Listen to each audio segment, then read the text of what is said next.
was just thinking of that song, nothing is better than you. It's not always true, is it? 5 o'clock this morning, a cup of 5 Roses tea and a homemade rusk was better than him. Come on, don't look so righteous and pious. It's true for you, just chose coffee rather than 5 roses. Or maybe tonight, a good glass of Cabernet Sauvignon will be better than him. I just want it to be real. Yes. I just want us to acknowledge that there are times there is nothing better than Jesus. Yeah. Absolutely. There are times when his exquisite beauty, his extraordinary affection, the extravagance of his mercy and forgiveness overwhelms us to the place of tears and sweet surrender. But there are times he feels a long, long, long way away. And we sing the songs and we look around and everyone's compelled and lifting their hands and joyous, and you think, well, I'm not really feeling what they're feeling. Especially if it's been a brutal week out there, you feel like every decision, whether it's at home or at the office, if you're a school teacher, it feels like everything is against you, and you can't say with clinical honesty, nothing is better than you. But then there are times it is true. What I want to do this morning is walk you through the life of Joseph. I came to faith in 1976 in Durban, South Africa. We were part of the Jesus People movement. We lived communally. We all had long hair.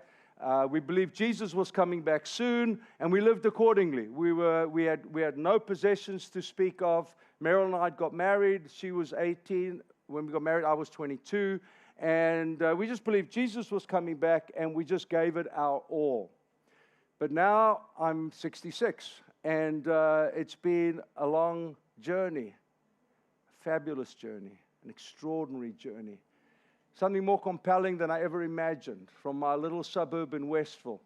Something more extravagant and more challenging and more difficult than anything I could have written down as a young punk kid. But I found something in the story of Joseph that I want to walk you through. That's Meryl. She's not here. She actually sends heaps of love. She's a marriage and family therapist and had to get back to see her clients. We've been on the road 6 weeks.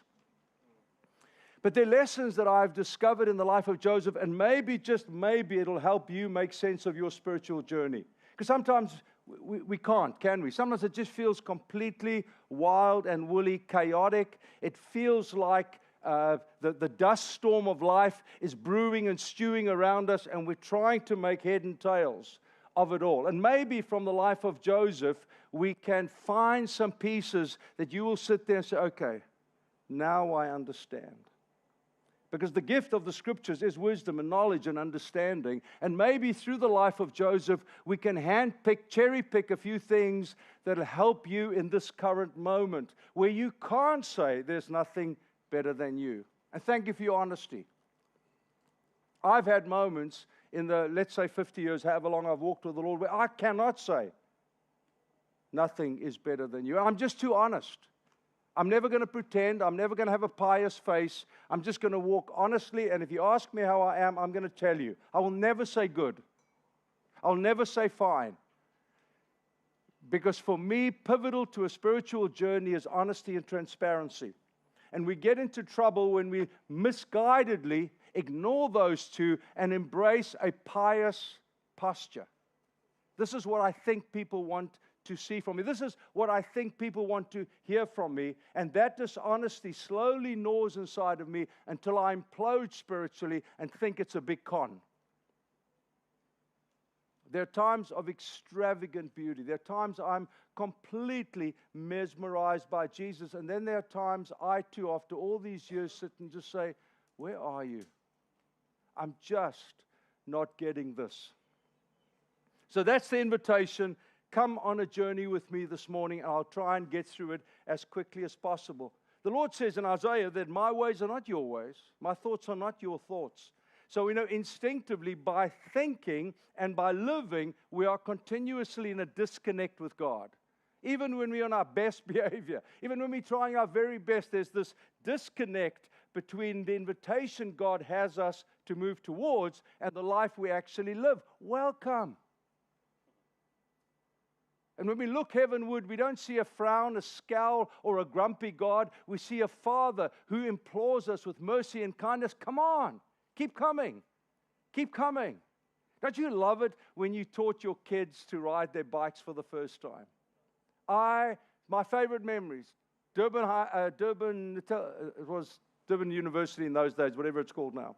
And I remember Dana, my second, who was a passionate, she still is, little one, and she had her training wheels on, and she was going for it. Dad, take my wheels off, take my training wheels off. So I took it off, said, oh, Dee, I'm going to hold you, I'm going to hold you. And then she goes and pedals and goes, and, and then I just slowly step back. And this little legs, chunky, she had gorgeous little chunky legs, chunky face, little arms going, legs going, powering, until she looked and I wasn't there, and then the bike started wobbling, and she crushed herself into the parking lot, but she said, I want to do it again. I want to do it again, Dad.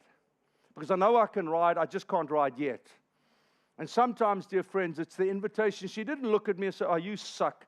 You're the most useless daughter ever. I can't believe you are 3 years old and you can't ride. Of course. I'm like, baby, well done. Come on, let's do it again. I'm here. And when we look heavenward in our struggles and our wrestles and our doubts and our uncertainties, we see a God full of mercy and full of kindness and full of goodness. Rarely do we see a scowling Father. We do sometimes when we intentionally, measuredly rebel against Him. And out of a broken heart, He has to look with kind of a sternness towards us. But by and large, we look up and we find a God with a smile on His face, egging us on. Come on, you got this. Get on your bike again. Come on. Get up. Go and ride. You got this. The story of Joseph is a remarkable one, but I want to point you to two quick introductory stories. That's a scary picture of me, isn't it? Deborah, for those of you who don't know the Bible, is a curious human.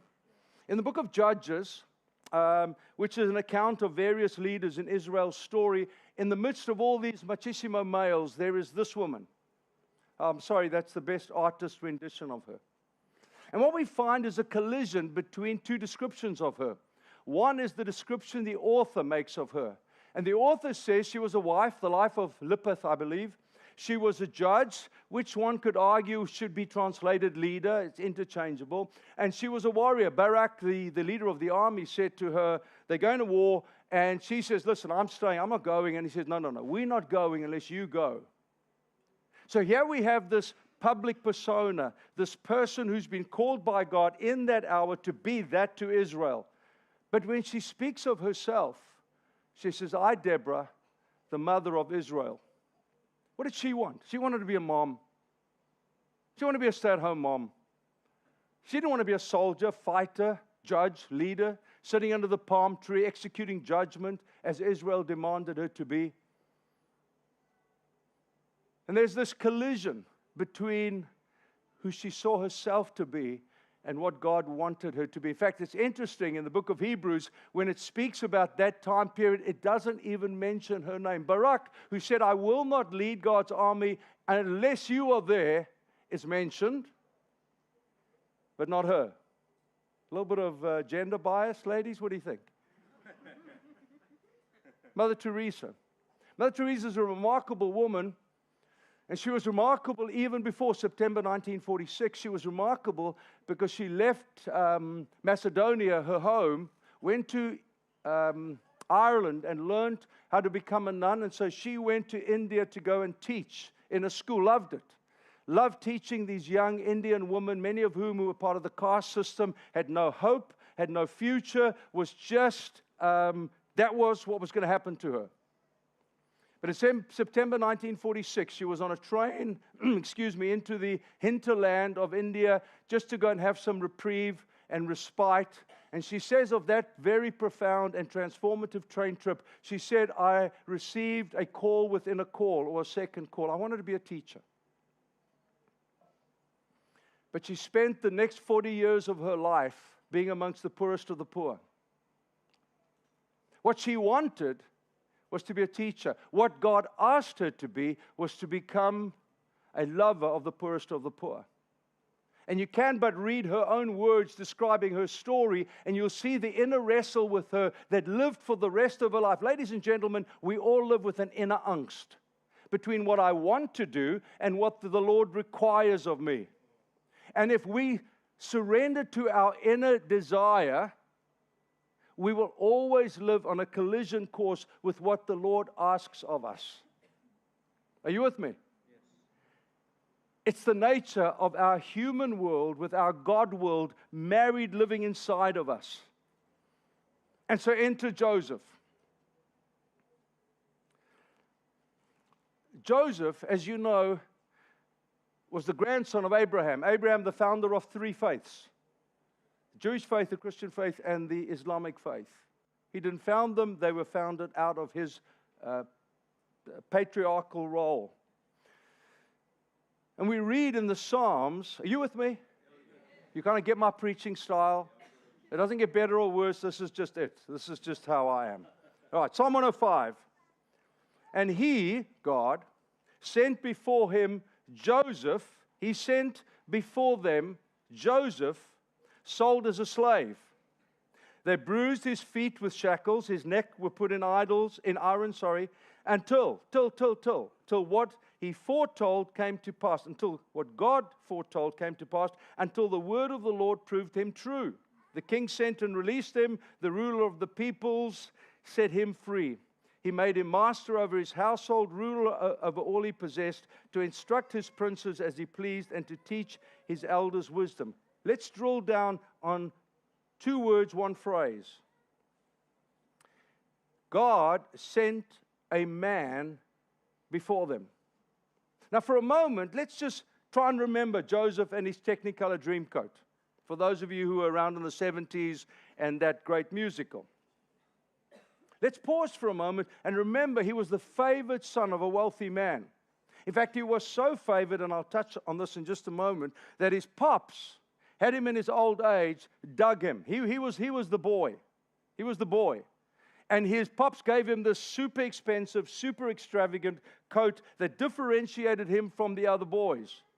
And while the other boys were out there with the flocks and the herds in the dusty desert, Joseph was at home hanging with his ma. I mean, he had the gig.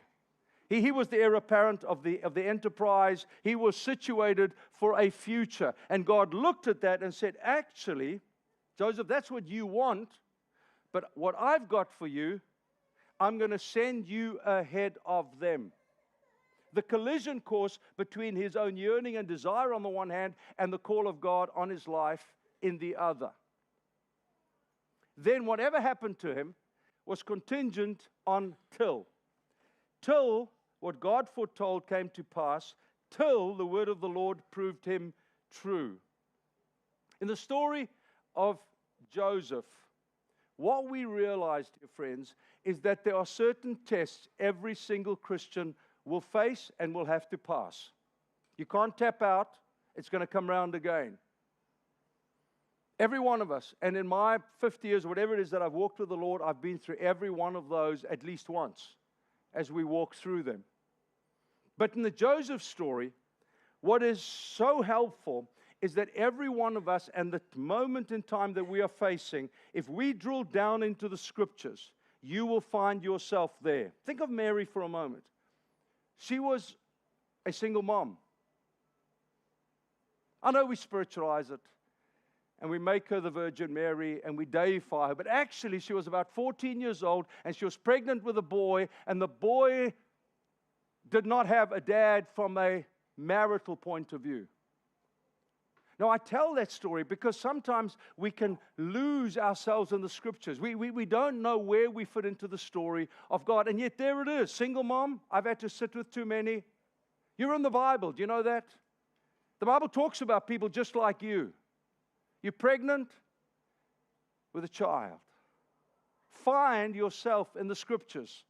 Tuck yourself into the story of God, and it will help you understand the moment that you are facing.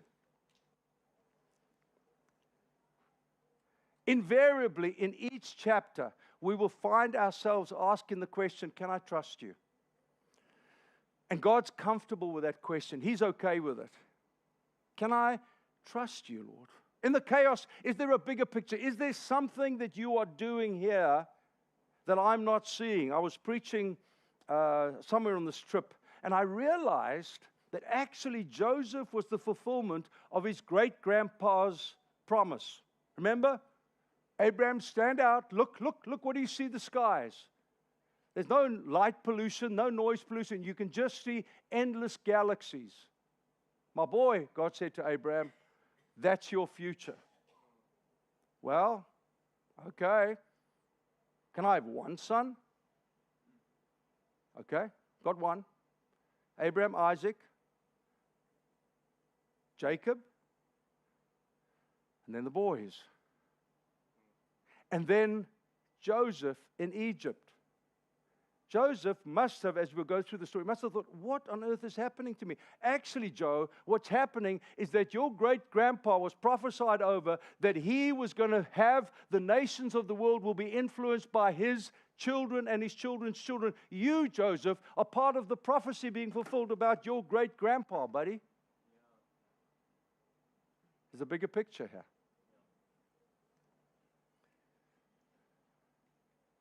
So what is the call of God on your life? Gates, hurdles, and mountains are things that God gives us that we need to walk through. It creates robustness in character, fortitude in faith. It gives us stamina in the journey. Right now, New York Times wrote an article a while ago about helicopter parents.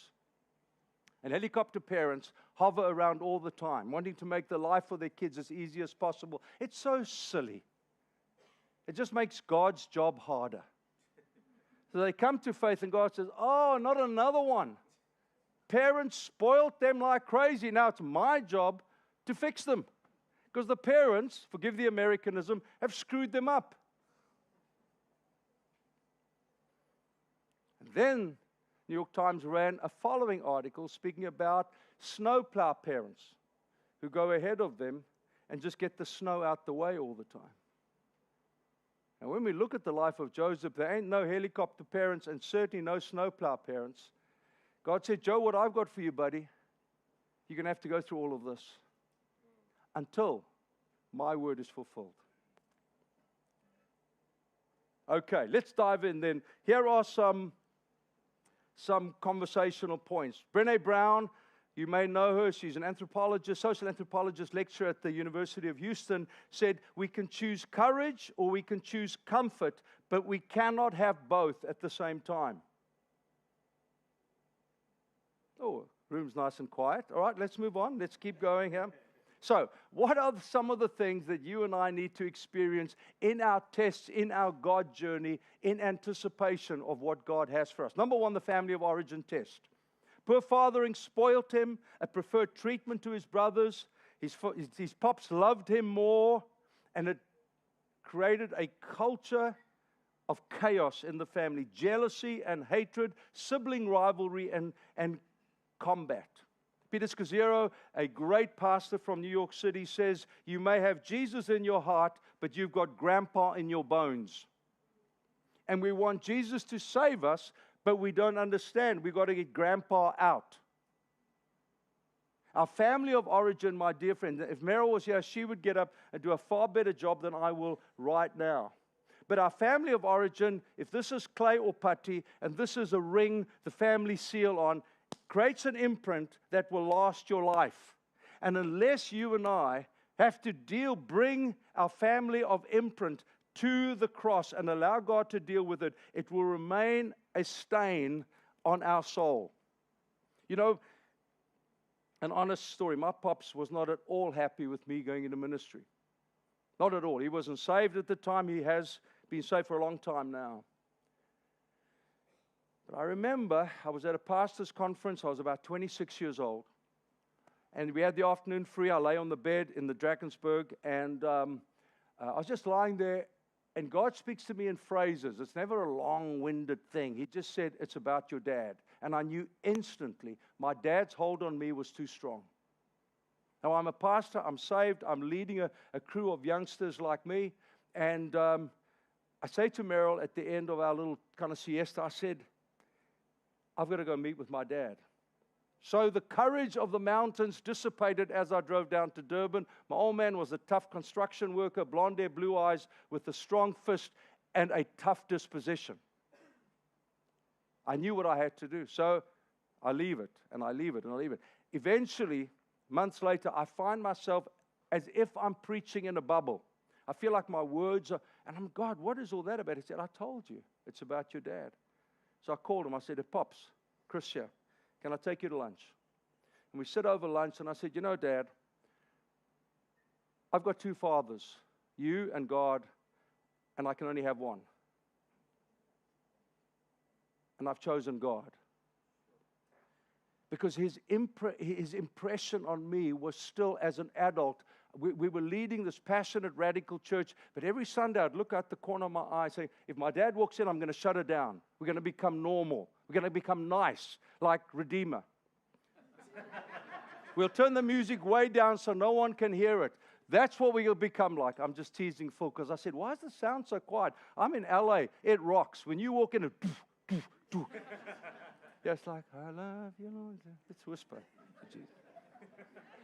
I only tease people I love. So I said, Pops, I said, I can't. Your impression on me is too strong. I'm trying to serve God and you, and it's not working. And he looked at me with deep blue Germanic eyes, and he said, well, my boy, and one tear rolled down his tough construction cheek, and he said to me, okay, can I be your friend? I said, okay, Dad, we can be friends. He never came to my church, but we were friends. You see, family of origin is something we all have to face and realize the depth of the imprint on our soul. Joseph's pops spoiled him. And God said, oh, no. For what I have for you, Joe, you can't do that. I'm going to have to undo everything your dad took, let's say, 18 years to do. I'm going to need to take 14 years to undo that so that you'll be ready then for the assignment God has for you. Dear friends, what is the imprint of your family of origin? Is it affecting your marriage? Do you do your marriage like you received? Is that what the influence is? The family of origin and grandpa in my bones affects my spiritual world dramatically. And I just want to argue, because I have to move on, that God has to deal with that family of origin. As a therapist, Meryl will tell you, she had an incredible home. Honestly, I was envious when I started dating her when she was 15. I would go and sit with her mom for hours at a time when she studied for her exams. But when she became a marriage and family therapist at 52, they had to do a genogram, which is a 3-generational history. And she came home and she said, oh, I get it. I used to say, babe, you know you come from a matriarchal family. Absolutely not. Absolutely not. My mother's the sweetest. I know your mother's the sweetest kind of person, but what she wants, the family, no, absolutely not. And she looked at me and she said, you're right. I come from a matriarchal home. It's imperative for your spiritual journey to come face to face with both the beauty, wonder, mystery, and complexity and chaos of your family of origin for the sake of your future and for the sake of your children's future. Number 2, I hope that's helpful. All right, let's see if I can move a little quicker. Number 2, the betrayal test. Now, you know the story well. The story of the brothers who are super miffed with him, and he arrives. They think he's come to spy on them.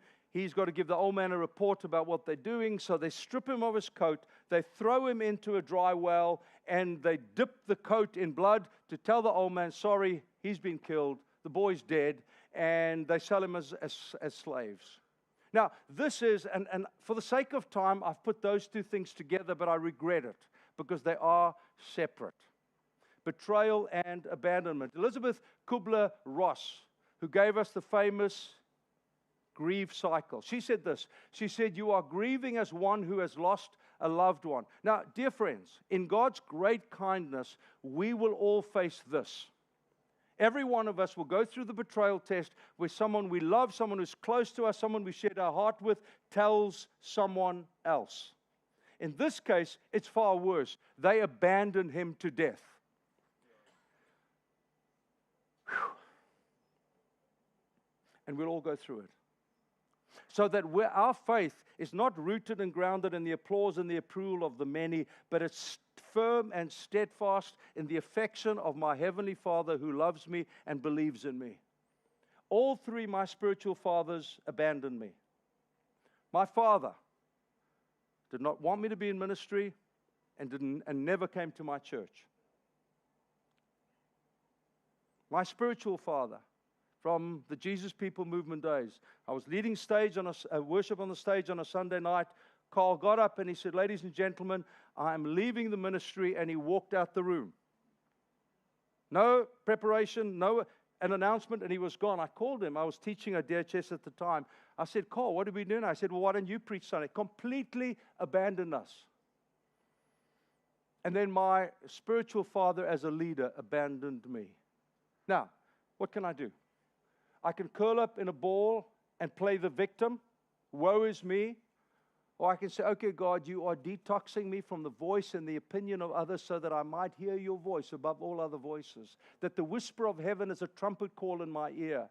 That there is no competing voice that needs me and demands me to abide by their wishes and desires." It's absolutely imperative.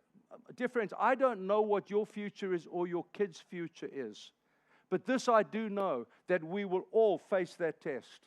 And the grief, the inner sense of loss of people who we love deeply, who've turned against us, or voices that matter to us, who've abandoned us. And it's God and His kindness, I think sometimes with tenderness, as He looks down from heaven over the balustrade of heaven, weeping,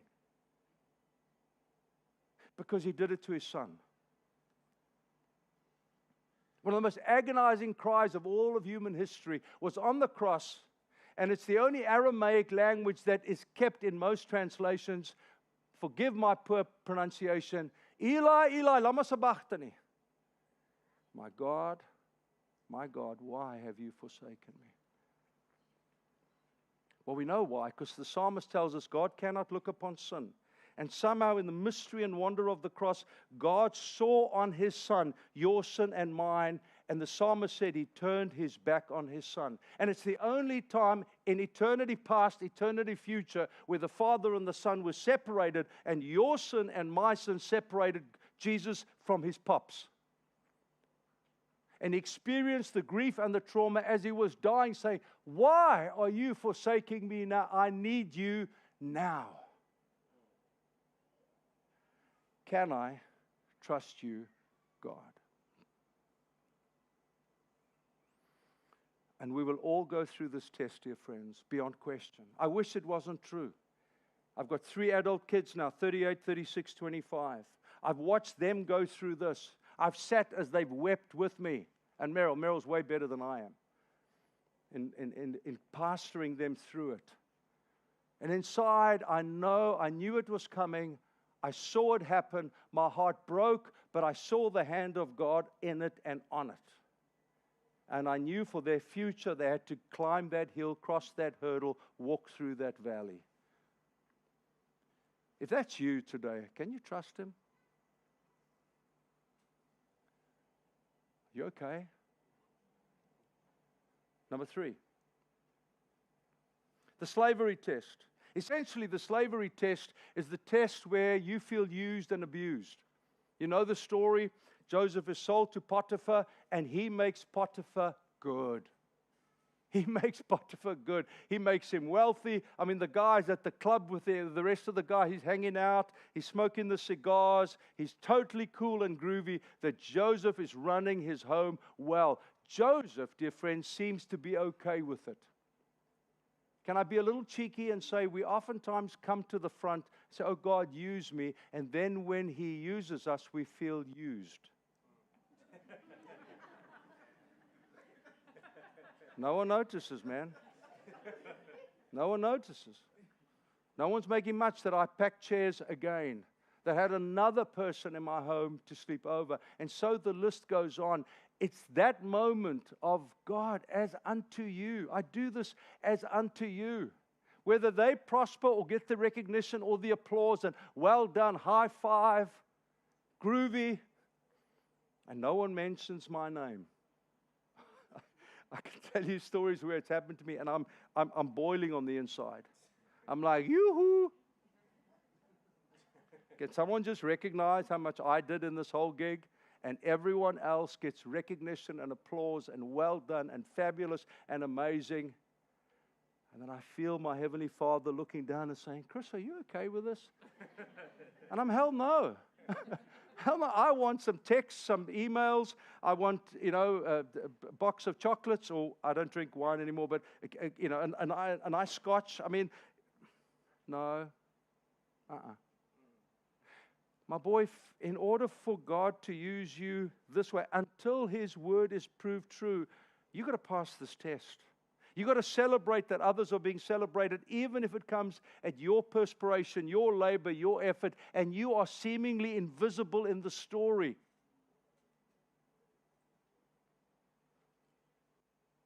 For that. All right, move on. That one I could get by quicker. You still with me? We move quickly. Number 4, the false accusation test. The story you well know, I'm sure. Now remember, just for a moment, think back any history knowledge you may have, whether it was the Assyrians, the Persians, the Egyptians, or the Empire, Roman. Remember, slaves were things. Slaves weren't people. Don't pull the Western mindset on us. Imago Dei, they're made in the image of God. They were bought and sold like commodities. Like you exchange your car. You get a new car, trade it in. They were literally that. At any stage, I'm a history graduate, I love history. At any stage, a slave could be used for any purpose. A 14-year-old boy could be used for any purpose because he was a thing. It was not strange that Potiphar's wife said to good-looking, handsome, cut, hair-shaved, creamed hand Joseph, what about it, buddy? Her pain was not the lack of sex. It was the dignity that a slave would dare say no to her. She did not have a Judeo ethic. It was the dignity that a slave who was a thing dared say no to me. And dear friend, the test we will need to pass is the false accusation test. All of us, I'm guessing, have been schooled and groomed to defend ourselves. Wait. Let me just tell you my side of the story. Your kids do that. Of course they do, because you do it. No, there is another side. If you just give me a moment, I'll tell you my side of the story. What is it? It's emotional immaturity. Because Jesus, like a lamb led to the slaughter, He kept quiet. What are most of our fights about? Husbands and wives? My side of the story. And that's at a humorous, intimate level. We cannot cope. I cannot, because my dad was a perfectionist. I am not, and I was in trouble all the time. And I was often falsely accused. I remember the time we ate sugarcane. And there was some sugarcane, whatever, after you eat it, was on the bath, and my mom had told us to throw it away. There it was, so she called me. I was 5, my sister was 7, and she said, who was that? I knew it wasn't me. And my sister wouldn't fess up. So Mom said, okay. She spanked both of us once. Who did it? Now I'm raging on the inside. See? Family of origin test. Now I get married, and Meryl says, you did that. Hell no, I didn't. Am I going to keep quiet? Am I going to be like the lamb to the slaughter? Absolutely not. I'm going to tell you my side of the story, because at 5 years old, I got a hiding, a spanking for something I didn't do. I'm raging on the inside. Now that's small and intimate and familial. What about the bigger picture God has for us in our future? The false accusation test, where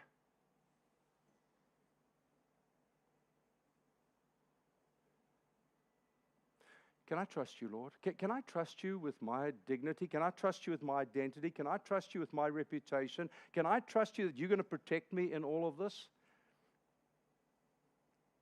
That's the test. It's a trust test.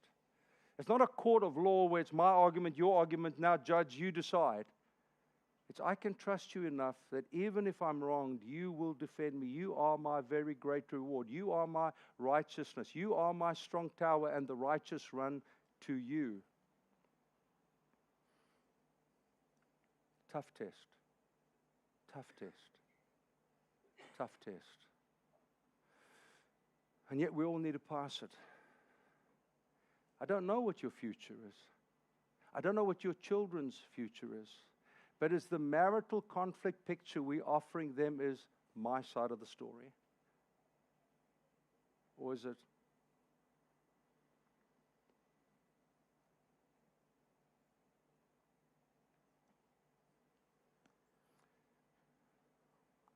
Number 5, the isolation test. We live under a cloud of the untrue, the unjust, and the unfair.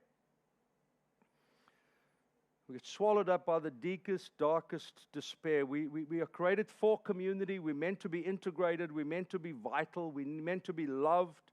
And yet, dear friends, I'm so sorry. I don't want to say these things. I don't. But I do know that there are times God isolates us. How do I know? Well, Jesus was led by the Spirit into the wilderness. No one's calling me. I thought this church loved each other, but no one's calling me. You know what? God's put a blanket over your telephone number.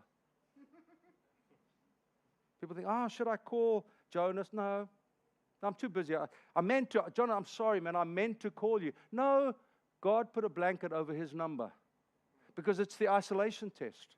It's because God wants to keep me away from, out of, and alone so that he can do deep business with me. What is the ICU in the hospital? It's when the doctors do some really deep work in you. And the heavenly surgeon sometimes has to put you in ICU, keep everyone away from you because they've got too many hojos, too many bugs. So I'm going to keep you apart. I'm going to keep you apart because it's you and me, buddy. I remember clearly a particular window of my life. It was about a 2-year or 3-year window. I'm extroverted. I'm outgoing. I love people. I'm energetic, as you can see. But I remember sitting. We weren't even in our own house. God stripped me of everything. I didn't have a job. I'm 52, 53. I didn't have staff. I didn't have a church. Meryl was off at grad school studying. God took her out the picture. And we've done this together. And God said, I need to get Meryl out of your life for a while. Now, my wife is a 1 on the Enneagram, if you know what that is. She's uber diligent. I said to her, you know, you can get a master's with B's. B's get degrees. And she looked at me as if I've just cussed her out, you know. Straight A's. 11 o'clock at night, I'd grab her and say, babe, come to bed now. But God had to take her out of the picture because he needed to do business with me. And I remember sitting in at a friend's courtesy, their apartment. And there's a desk, and it's horse property. It was a big property. And I watched the horses go past. And I looked at my phone, and no one called me. I opened my computer, and there were no emails. And I said, God, what is this? What is this? Friends aren't calling me. People aren't asking me for perspective. What is this? That's what it is. If I don't understand that, dear friend, I will throw my toys out. I'll get angry, bitter, resentful. God, why are you doing this to me? Where was his isolation? In prison. And actually, to make it real, he became a prisoner or a slave to prisoners. I mean, you don't get much lower than that. What does God have in mind? He has the boy leading the known civilization. That's what he has in mind. And he says, I've got just the incubating space for that. A slave to prisoners. Perfect. Your graduate course for that.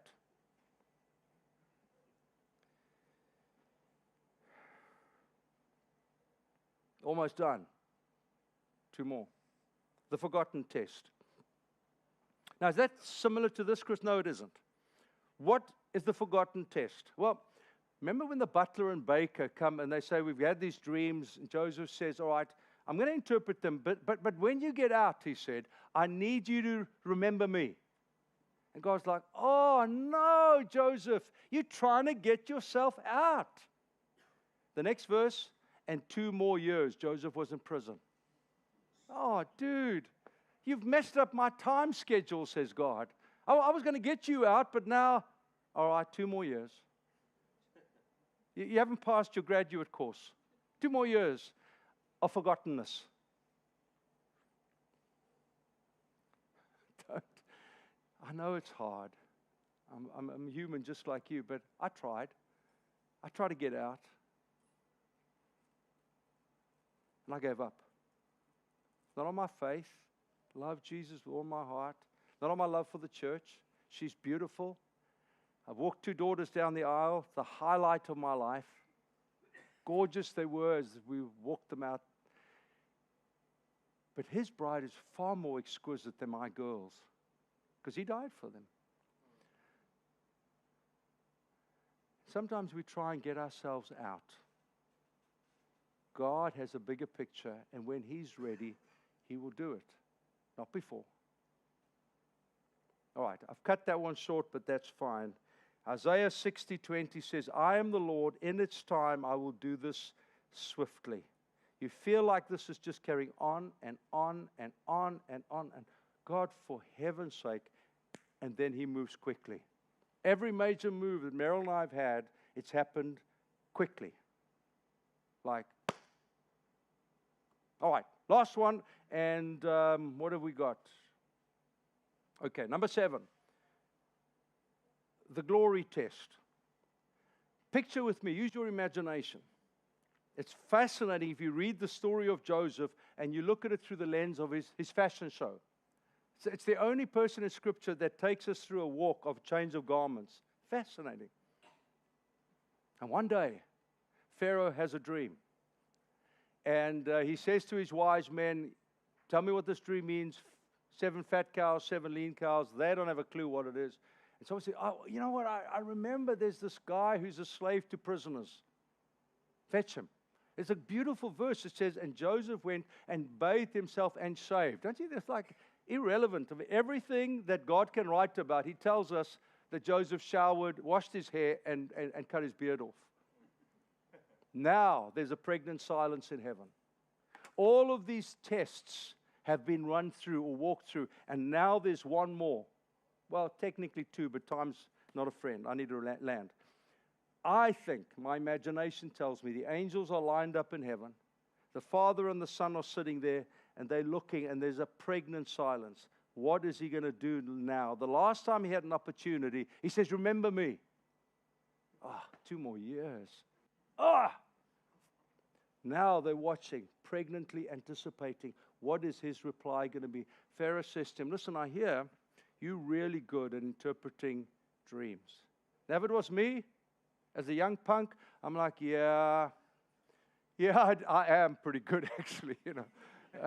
Can I tell you about it in 1979? You know, there was this dream thing, and I interpreted it, and, you know, actually in 84, you know, and God's watching all of this. And Joseph looks at him, and he says, actually, sir, it's not I. I'm Joseph. I'm a slave. I'm a prisoner. But it's the Lord who interprets it. And the angels look as the smile on Jesus' face lights up, and the Father sits back in true majesty, and the angels high-five each other. Yeah!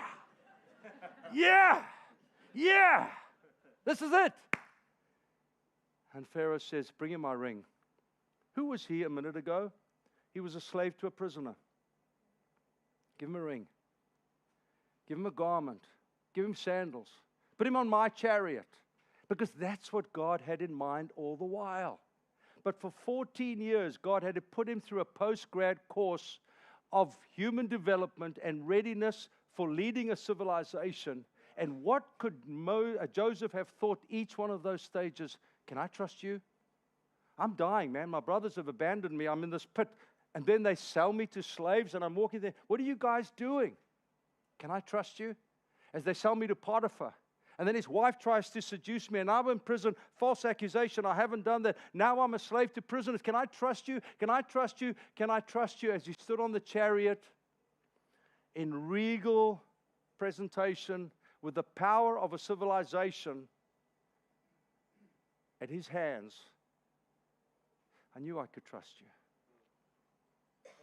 Where are you in the story of God? Where are you in this story? Now, there was a final test, But it's when he met his brothers. But I'm not going to tell you that because it's worthy a whole sermon in its own right. I want to close with two pictures. Two slides. Did I send them? Winston Churchill in 1940, May the 10th, a year into the war against Hitler, made a rather dramatic statement. He said this. He said, I felt as if I were walking with destiny, that all of my past life had been but a preparation for this hour and for this trial. I stood in his World War II bunker in London 2 years ago. I was 65, he was 65. And I'd wondered if my life of ministry was done. Maybe I'm done. Maybe I've got to let the young guys come through. And I walked in his room. Folks, ordinary. Ordinary. Where his wife's room was. The room with all the maps where they ran the Second World War. Ordinary. But he knew when the king called him and said, Winston, will you start a new government for me? He said, it's been as if everything that's happened as a prisoner during the Anglo-Boer War, in the fight in the Sudan, and so I could go through his life, everything pointed when he lost the election, when he went back to his Benheim, and he painted. His political career was over. Yes, King. It's been as if everything in my past life has been but a preparation for this moment. I land with this picture. I love Sam. Sam, when we started our community in our house, some of the students came to me and said, Sam's moving back from Tennessee. She wants to join the community. So I said, well, that's cool. They said, well, you will see her before, you will hear her before you see her. I remember the night well. It was a Sunday night. We were sitting down for dinner, and I heard her down the lane. We live 7 houses, 14 in this little lane, and I heard her coming down the lane. Wah! As she broke into the room, and everyone jumped up and hugged Sam. So I looked at her, and I said, who are you, Sam? Well, slowly but surely, her story started coming together as Meryl and I sat with her and had her in our home. Her mother was a graduate from Harvard, worked in the White House as an intern, married her father. It looked like everything was set out for them as they lived in Santa Cruz, California, until her mom, at the age of 35, started drinking. Literally drank herself to death in 6 years. Father was a heroin addict, died on the streets of Santa Cruz after going blind. And most of her high school career, she lived on the street. But for the odd night where a family would view her favorably and bring her into their home as a temporary stopgap. In her senior year at high school, I love that woman. In her senior year at high school, a family took her in, paid for her college. She was wild. Her teenage years were on the street. I don't need to finish the story. And she met Jesus. And Jesus had to bleed her off her addictions.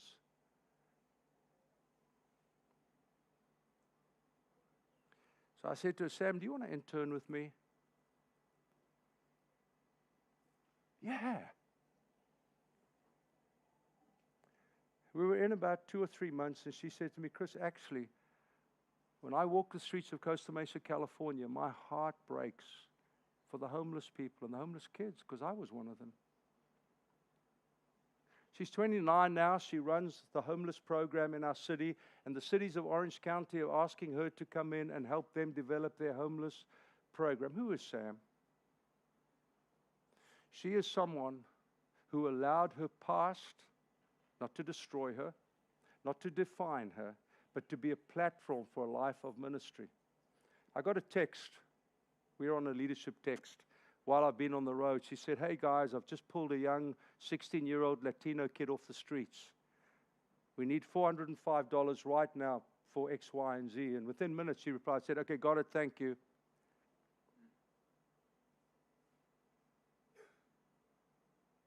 What's your story? What's your past and where are you currently? Maybe. Like Sam, and she'd be embarrassed that I've told her story. She's very public about her addictions and her victories. And Churchill, they have in common that they realized everything that happened in the past were absolutely strategic steps to the future. Like Joseph, they had to overcome all those hurdles so that one day they could look back. And I remember the day she came to me very tender and she said, Chris, I have to leave staff. I said, I know. And I could have finished her sentence. She said, I have to give myself to homeless people. I said, I know, Sam. And we will back you entirely. Let's pray together.